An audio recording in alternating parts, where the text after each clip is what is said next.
That was nice. Hi, everyone. Thanks for coming. My name is Mark Pascal from the Department of Prints and Drawings, and I'm delighted to welcome you all here for a lecture by Thea Liberty Nichols, who is the co-curator with me of the Christina Ramberg Retrospective exhibition, which I hope you've all had a chance to preview. Before we start, I would like to remind you all or ask you all to please silence your cell phones out of respect for your neighbors and the speaker. Thea and I partnered on Harry Who several years ago, and it's been a wonderful collaboration. It was wonderful to be able to do this with her again. And in fact, I would say that Thea took the lead on this exhibition. I provided a lot of comic relief, and perhaps like support. It was fun to work on the checklist and the book and everything together. The installation was the crowning touch. We loved doing the installation together. And I'm excited to hear what she has to say about the exhibition. We've been talking about it, but I'm sure there are things that she's been harboring that I don't even know about. And she's such a great researcher. A little bit about Thea. Currently, she is Associate Research Curator in Modern and Contemporary Art here at the Art Institute. Her prior work for the museum includes Harry Who, 1966 to 1969, from 2018 with Ann Goldstein and me. And she provided support for Andy Warhol from A to B and back again in 2019, and then for Ray Johnson, care of 2021. Please join me in welcoming Thea Liberty Nichols.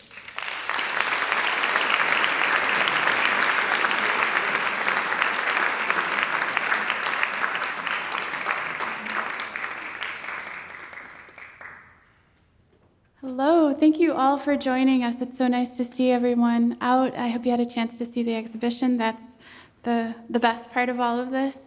I just want to say thank you to Mark, who I was thrilled to collaborate with again on this project. We've been working together on it for almost 3 years at this point. It's the first retrospective of Christina Ramberg in over 30 years. We have approximately 100 works on view, and to the best of our understanding, over this 20-year period in which she was working, we probably have about 75 to 80% of her artistic production on view in our galleries. So it's a really, it's an authentically comprehensive survey of her work across the course of her career. Christina Ramberg is an American artist who was born in 1946 and died in 1995. I think like many artists of this region, she came to know the Art Institute through the Saturday art classes that the museum used to offer for young people. She took those courses at the Art Institute when she was in high school, and that probably compelled her application for enrollment at the School of the Art Institute of Chicago in 1964, where she went to earn her undergraduate degree. At the school, she studied with some legendary professors, the art historian and critic Whitney Halstead, who was known for encouraging his students to look beyond the Western, look beyond the Western canon at global art history, and also to be inspired by makers who may have never considered themselves artists, who worked far outside of the academy. And in addition, in the studio, she worked with Rei Yoshida in the painting studio, who later became a friend, actually, of hers. And he was really instrumental in supporting students in the development of their own artistic vision and in encouraging students to search out inspiration within the lived environment and their surroundings, and to extract that visual information, collect it, sometimes literally arrange it, live with it.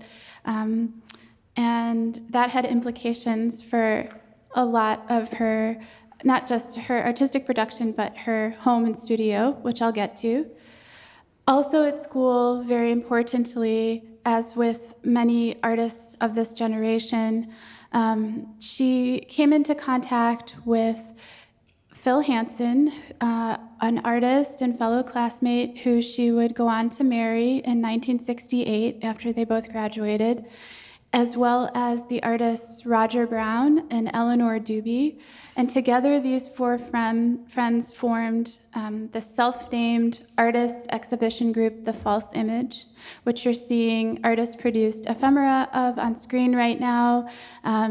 These items were produced in conjunction with exhibitions that they mounted at the Hyde Park Art Center on Chicago's near South Side in 1968 and 1969.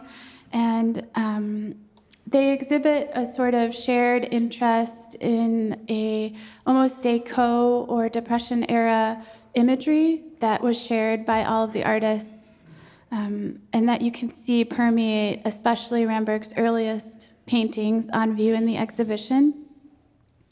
I love this doc photo. It's a rare image of the artist in her studio, likely from 1974. She had a home studio almost entirely throughout her artistic career. It's interesting to see the unfinished painting on the tabletop, and it gives you some information about how she was able to execute that really fine line work in a lot of the paintings that I'm sure you noticed on view, that have almost a graphic quality to them. You also see in her studio, she surrounds herself with a lot of imagery and items that are source material and inspiration to her.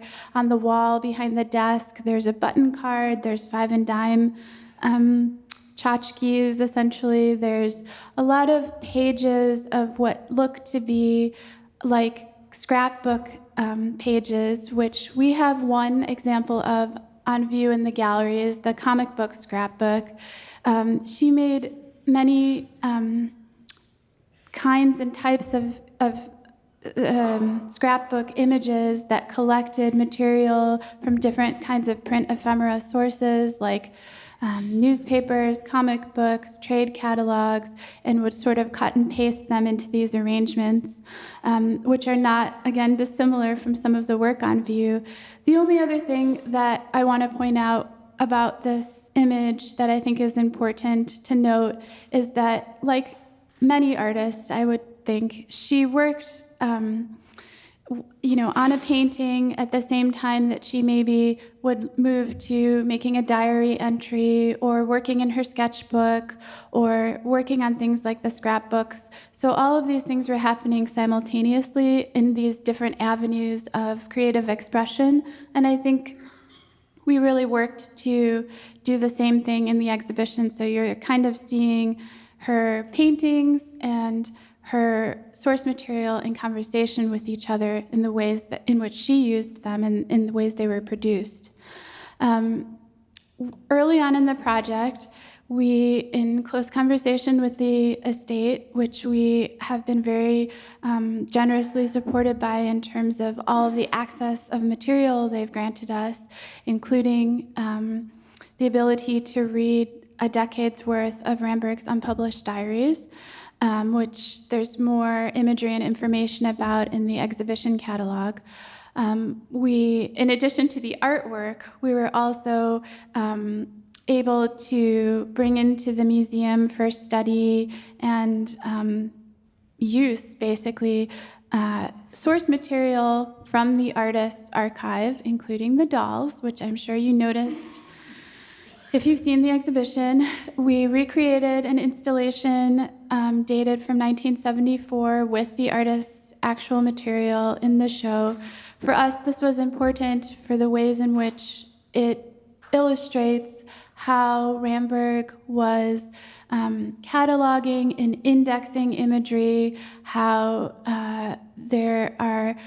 her focus on the figure and the compromised figure, the incomplete or fragmented figure, the ways in which figures are often compared or celebrated as unique anomalies, and just this sort of multi-part imagery that you notice in many of the multi-part diptychs or triptychs on view in the exhibition. In addition, in terms of archival source material, we were able to go through, maybe 1,000 35 millimeter slides. These are the artist's originals, so they have her inscriptions on the frames.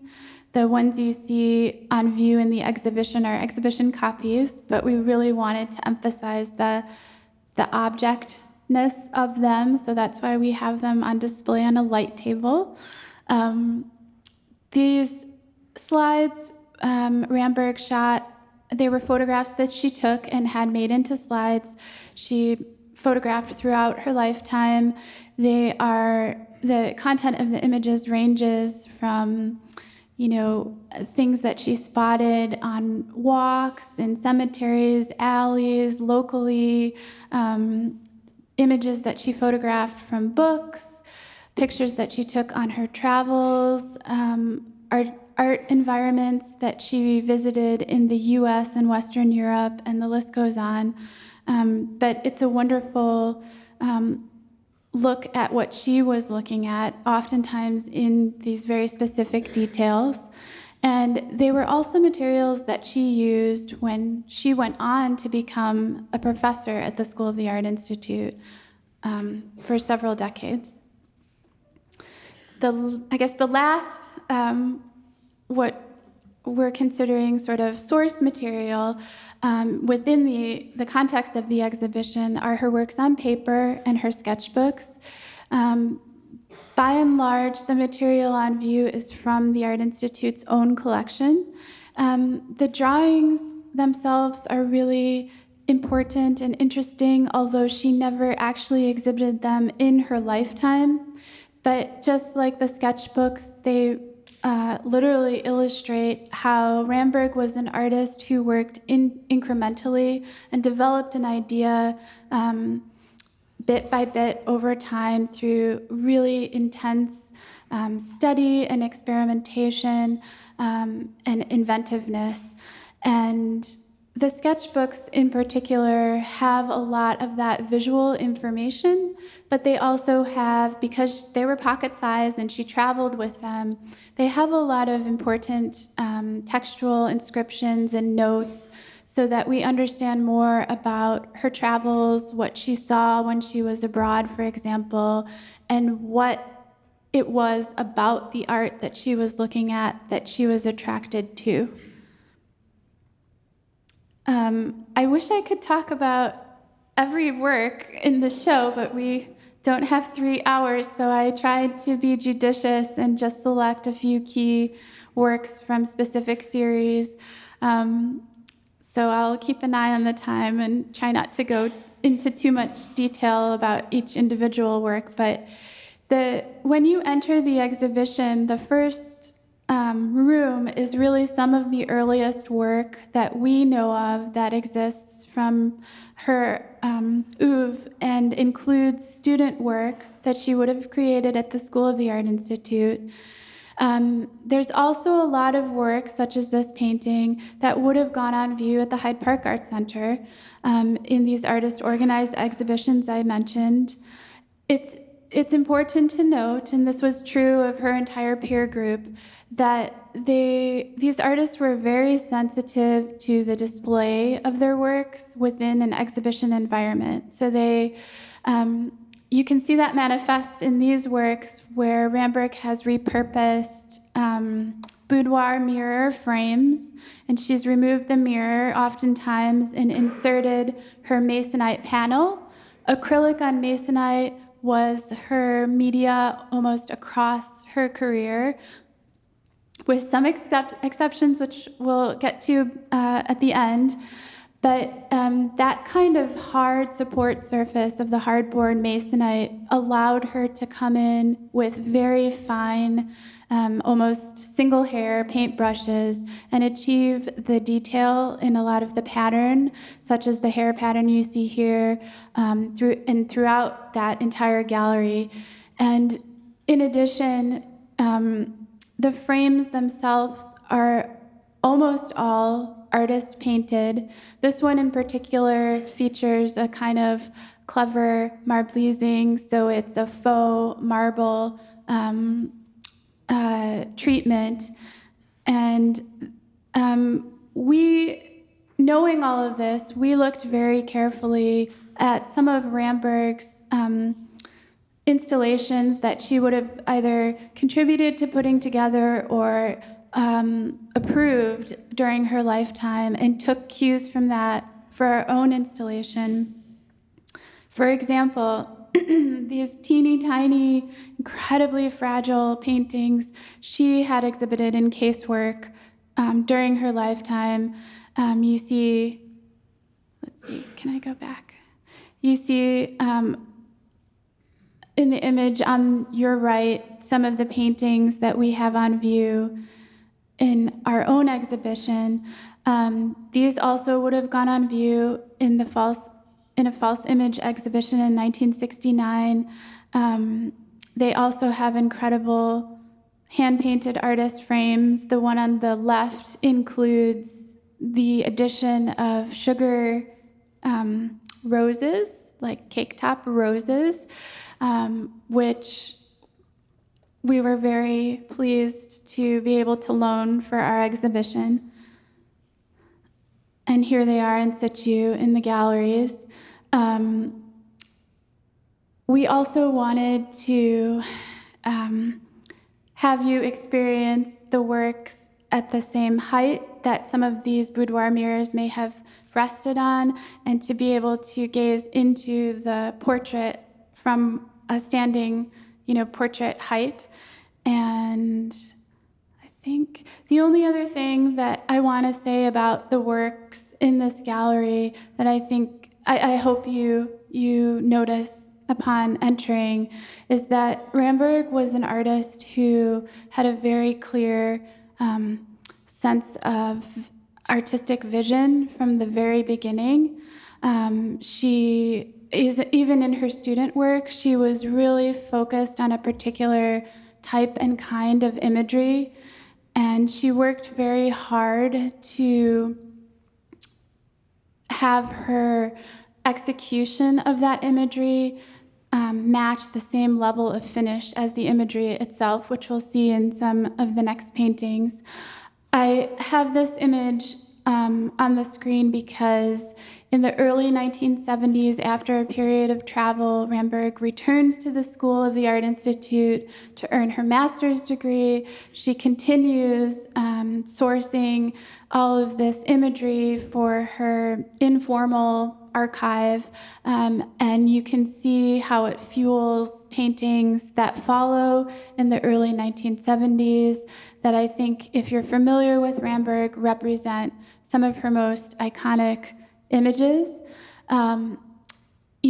These works, there's so much to say about them, but I guess for me, if you've had the experience in the exhibition, or if you haven't, I encourage you to go visit after the talk. It's so important, and we're so pleased to have these works on view because it's so hard to understand the subtle technique and execution of them without standing in front of them. Even our brand new photography for the catalog doesn't really capture her subtle color palette. Oftentimes her kind of witty, comical glare marks that she's painted on the frames, if you noticed in the galleries, don't always read in photographs because they're that winking. And they're easier to see when you view the paintings from the side and you see the side of the frame.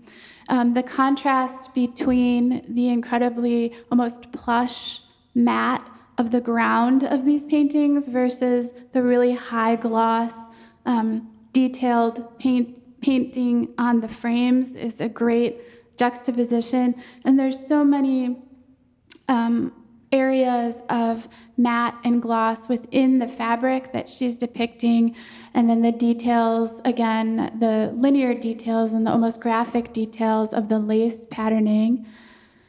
A lot of the work in this first gallery, generally speaking, is about, to my mind, observation or being the object of observation. And she continues to also have a focus on the form and structure of not just the garments, but the figures themselves, and the ways in which she can compare fragments of the body to one another. And you see that again in a lot of the multi-part panels in that first gallery. This is a combination of additional kind of source material that she's gathering, photographic, and also material that she's producing in terms of the drawings that she's making.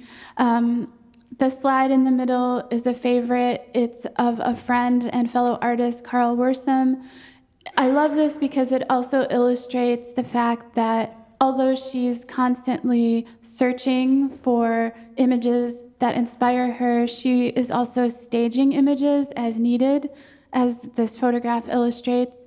And with the drawings themselves, you see how she works through an idea, and she continues to explore different gestures, perspectives, shading, and volume until she lands on the most exact and specific gesture or image that she's working to capture. I think these hands are kind of the apex of that in these galleries. There's a lot of instances of that, but because the figures almost represent more of a freeze frame image, there's something about the fragmentation of just the hands that are still sort of very they're doing the work of a full figure, but seeing them in context with the drawings and the sketchbooks really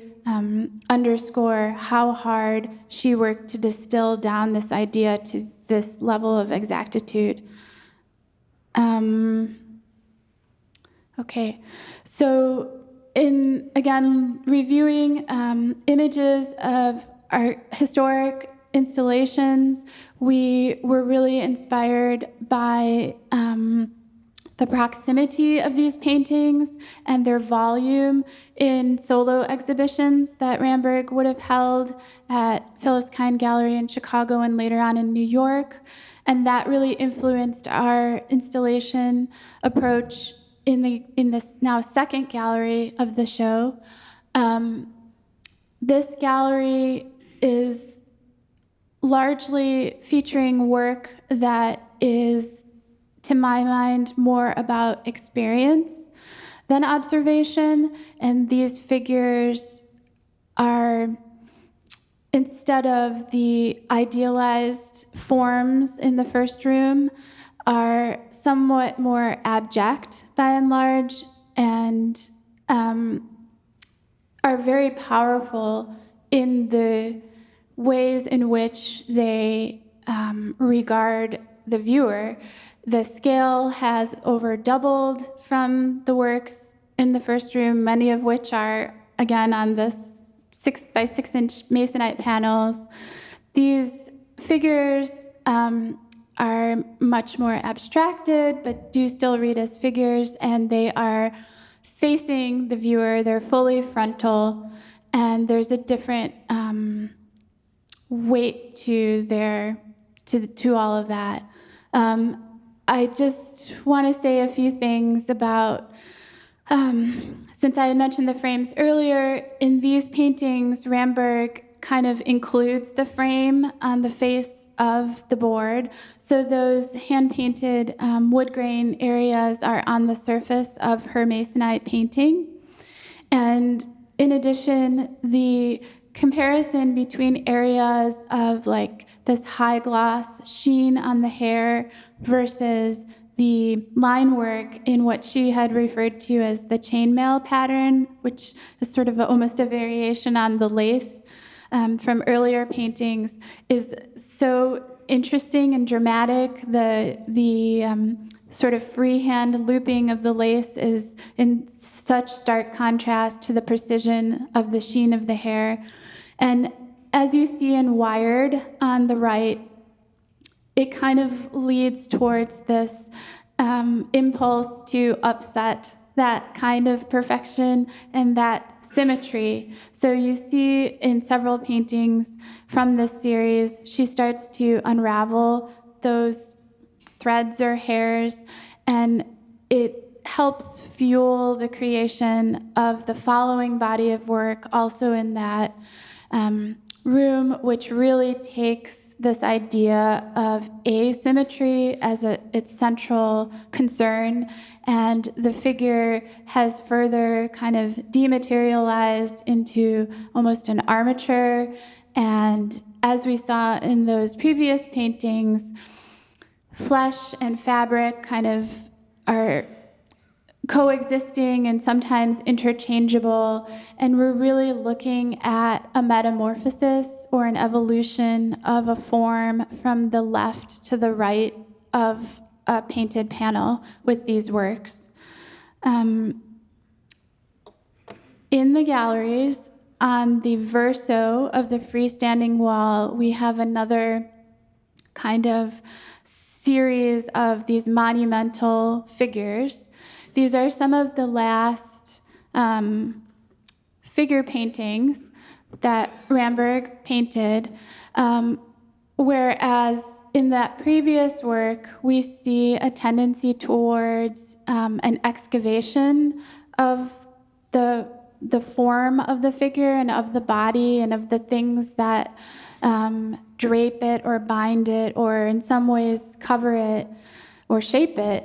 This is the complete opposite impulse, where these figures are really kind of larded down with the types of images and patterns and surfaces that Ramberg had been exploring throughout her practice up until this moment.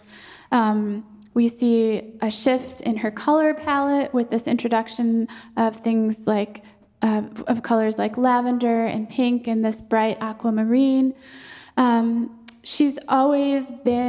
Ramberg was always interested in sewing and quilting and garment construction.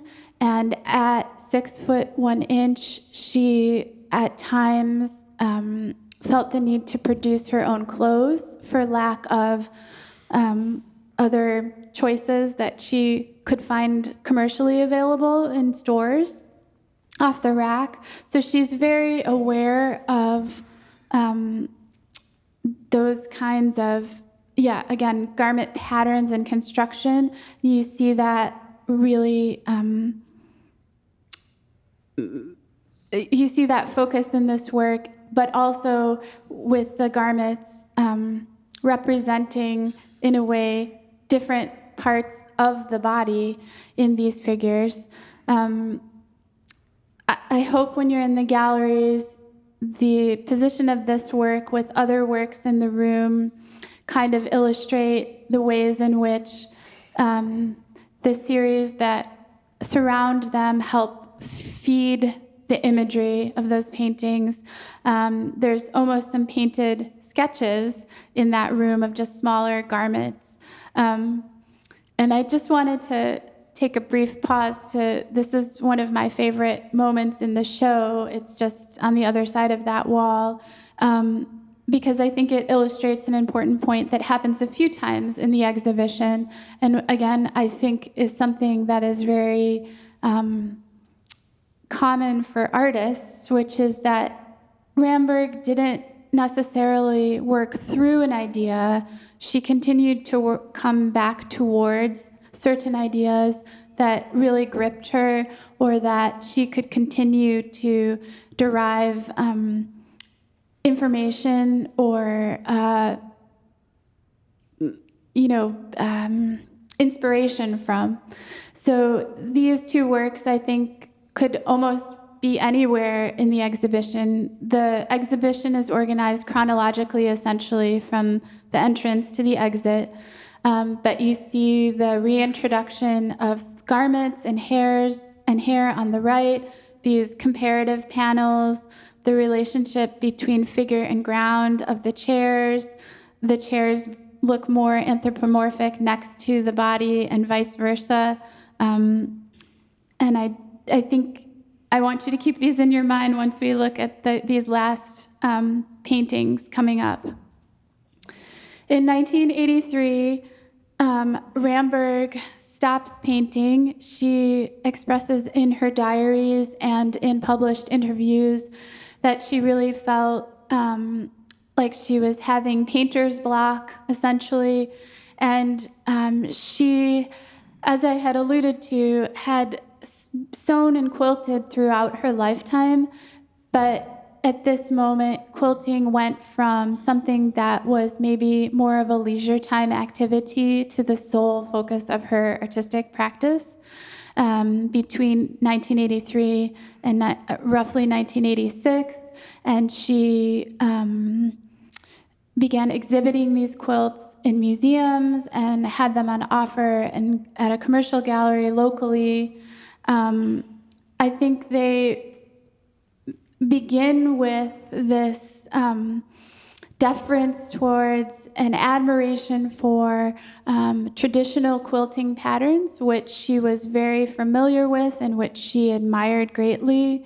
And with the work Charlie Kriener on the right, you can see her begin to kind of experiment within that structure with the different fabric patterns available to her and their orientation within a quilting square, within the quilt in toto, and also the types of the kinds of fabric themselves, whether it's cotton or rayon. And again, this color palette in some ways relates to those last figure paintings. They're really bright, almost zany compared to the palette in the rest of the exhibition. But she's really having fun, and it's just so inventive and experimental. And we see with works like Japanese Showcase, how especially after National Endowment for the Arts funded trip to Japan, where she acquires kimono fabric, she begins to incorporate that into her work, and that brings her almost back to her more well-established palette, although she then uses that material to produce quilts that almost function more like paintings in that they completely, ignore, in a way, a grid matrix of the quilt or a quilting square. They're created using strips of this kimono fabric, which you can see with the varying bands of color. And she is oftentimes working from the bottom up on a quilt. And they're like the chair backs and the hair and bodice paintings that we looked at. They're very engaged with the figure-ground relationship and form, the relationship between form. The last paintings in this room, there are the last paintings the artist executed in her lifetime that we know of. They, in some ways, are very different materially than things that came before them. Some of them are on canvas or linen support instead of her masonite panels, which she's used up until this point. And the paint handling is very different. It's much more painterly. The surfaces are scumbled instead of this high matte finish where she had previously even gone in with sandpaper afterwards to sand out any evidence of brush strokes. This is the opposite. You can see some translucency, and there's an awareness of underpainting. And at the same time, the relationship of the structure and the line work in these paintings is not dissimilar or unfamiliar from things that have come before it. People have seen, and I don't think it's unusual to see an almost figurative relationship to the torso in this imagery, and the portrait scale of these paintings, I think, helps underscore that relationship. And the thing that I find the most interesting about these paintings is the way in which it kind of closes the loop with the earliest imagery and paintings on view in the exhibition that, again, exhibit this almost freeze frame of a figure caught in a moment, or the reduction down of an idea to a very specific moment, where these works almost seem active and have all of that information condensed into them, and you can almost see her graphic, the graphic work that would have maybe previously been on individual drawings, compressed into a single composition here. So I just want to speak very briefly about the exhibition design, because our designers were so beloved to us. We had Samantha Grassi, our exhibition designer, and Vitaly Eminov, our graphic designer, meet with us early on, again, a couple years ago at this point, where we pulled out drawings, sketchbooks, some of the artist's ephemera, showed it to them, talked with them a little bit about it, and they're both artists, and they immediately intuited Ramberg. And this design is great to see from the overhead view, because Sam took even lines from Ramberg's sketchbooks about how do forms touch, how do they interpenetrate, overlap, or interrupt each other to come up with this idea of these false walls throughout the galleries. This allowed us to do things like those really beautiful inset cases that are just a clean, flush line with the wall, but that not only speak to Ramberg's historic installations, but allow us to protect these works in our own.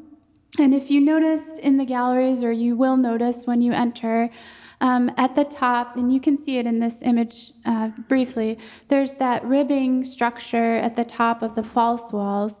And that was a nod to, like those last paintings, this importance of line and structure in which form is wrapped around that you find throughout Ramberg's artistic production.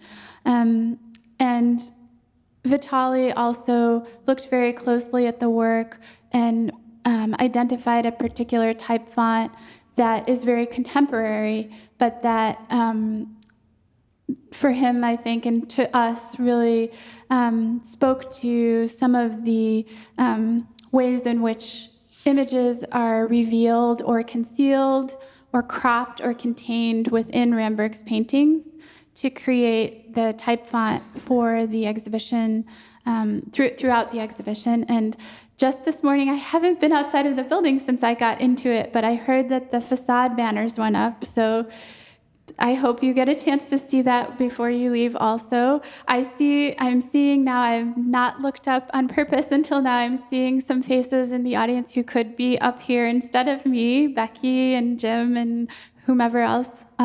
So thank you for bearing with me. I think we have some time for questions if Mark will join me back at the podium, and a staff member or staff members have microphones, so if you could wait till they get to you so we can hear what you're saying, that would be fantastic. So thank you. I hope you enjoy the show.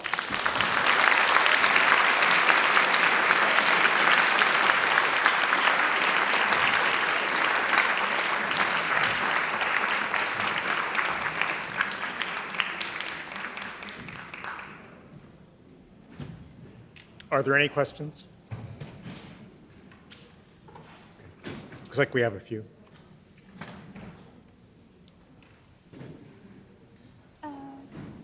There were a few hands down in the front. I don't. Yes, Francis, if you want to grab that one towards the back.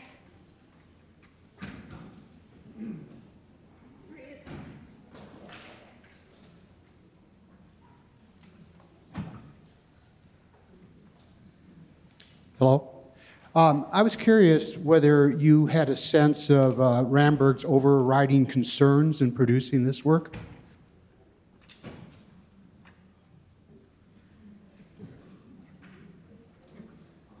Obviously interested in the body. Interestingly, for me, reading the diaries, the thing that struck me the most about her words was how much self-doubt she had. And I think that that's something that we all have, and it's sort of a universal condition, and I think that she was seeking a similar kind of universality in the way that she approached figures. Even though they're incredibly specific, often frightening, they reveal things about our inner thoughts, about ourselves and others, and I would guess that that had something to do with it. But I don't know, because it's not me. I would maybe add to that just that I think actually, this is somewhat paradoxical to say after I've just emphasized the specificity and the finesse of the imagery and her articulation of it, but I do feel that there's not one particular agenda per se in the work itself, and that is what is so beguiling and mysterious about the work, and so gripping. And I would also add that I think it's so interesting and so admirable that this is an artist who really established this incredibly sophisticated and successful series of work that you see in the first wall, that early 1970s body of work, and everything that surrounds it, and then continued to push herself and challenge herself to move beyond that and to continue to experiment in different media and to continue to invent in terms of her imagery. So I have so much respect for that.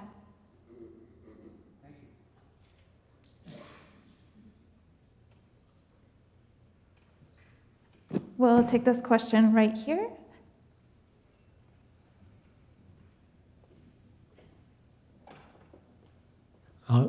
Thank you. This was my first exposure to Ramberg's work, and the exhibition's fantastic. I noticed that you sourced almost the entire thing from sort of Chicagoland, right? And I'm just wondering if you could speak to her national or international profile. Is her work known sort of internationally, or is she more popular specifically in the Midwest? Do you want me to do it, or do you want to do it? Go ahead. I'll add if I think of anything. Okay, add to and return to. Yeah. Thank you for that question. Ramberg was just the focus of, not just, but in pre-COVID and sort of over COVID, was the focus of an exhibition called The Making of Husbands, after the Cassavetes film of the same name.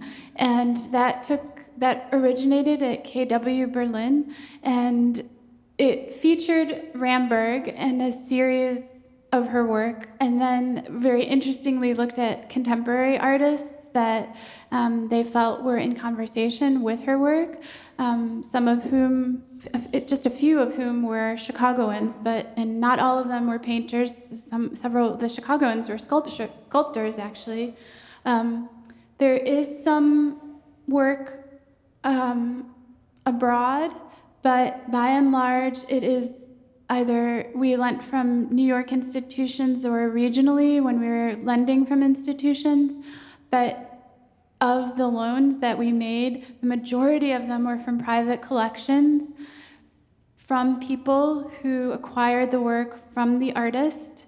And so some of the work you're seeing on view a lot of the work actually has never been on public view before. It's been in their home and in their care for sometimes 50 years. When you put sugar roses on your frame, you are not inclined to lend that piece. And it's just a real testament, though, to, in some ways it's come at the expense of broadened exposure for the artist, but it's a testament to the importance of this work to those who acquired it and who potentially had a connection to the artist herself. That pretty much covers it. There are a few paintings abroad, but I think that during her exhibiting life, she was pretty successful at having the work leave the galleries bought by people, and those people were very committed to it and took care of it. We found a very similar kind of thing with Harry Hu.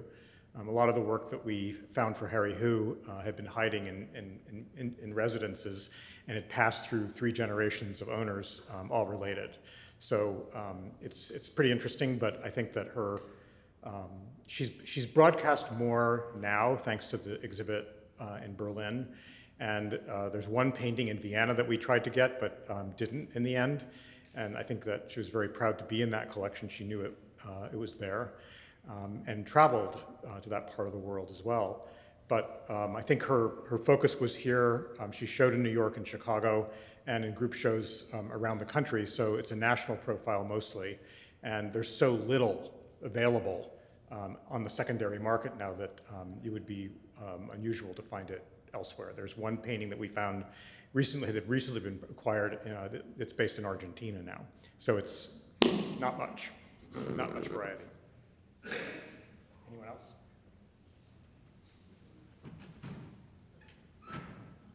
Thank you. Hello? Oh. Hi, thank you. It's here. Hi. You mentioned that she sources a lot of her imagery from photographs of her friends and also the art historical canon, but also her diaries are very personal, and I was wondering whether in your reading of her work, she conceives of her paintings of figures as self-portrait or autobiography, and whether she staged photos of herself, how she comes to those figures. I'm not aware of any self-portrait photography. To answer that part of your question, the diaries were very important to me personally in my research and writing on the show.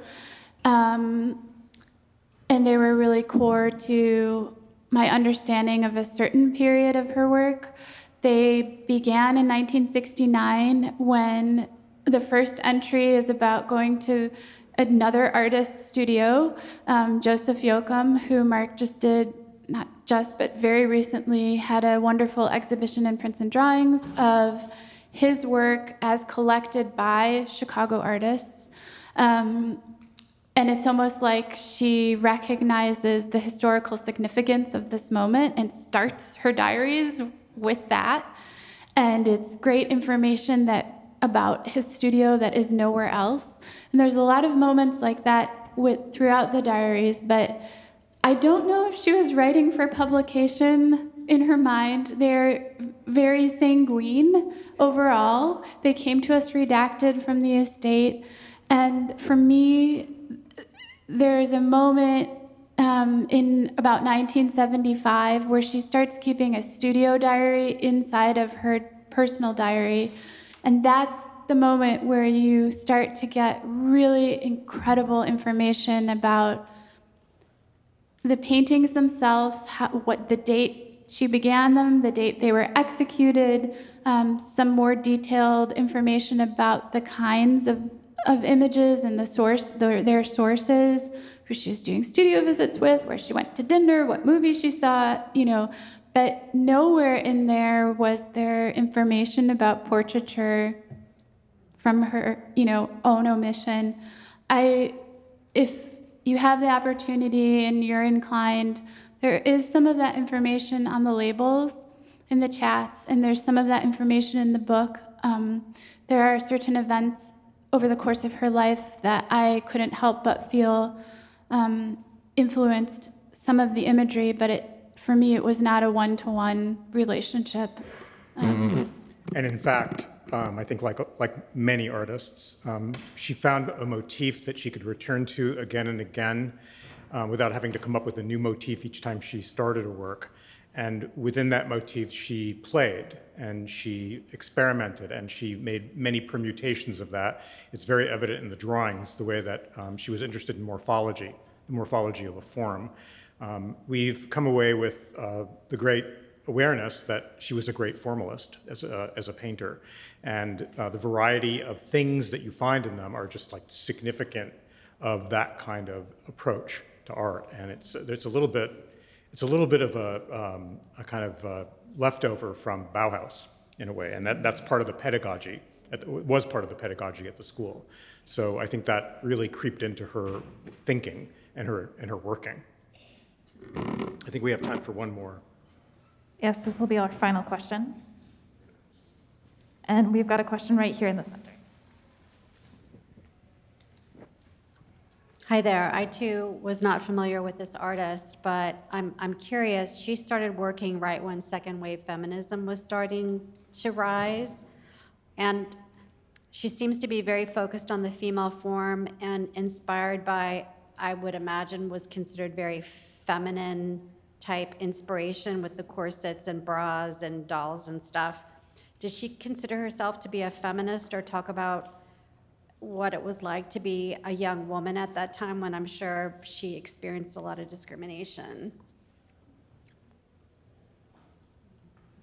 You want to do the second part? Okay. Thank you for that question. We have been talking about that recently with some viewers in the exhibition, and you're completely right in terms of historically her being, a lot of these paintings of the early 70s kind of running parallel to developments of second wave feminism. I do know from her diaries specifically that she never used that term and never described herself as a feminist. She referred to that impulse as, in sort of a more antiquated term, or a term prior to second wave feminism, I think, which was women's liberation, and would talk about it in those terms. I think, her connection to the school was so varied over time, but she went from being a student to almost immediately being a professor, even though she was what we would now call an adjunct for many years.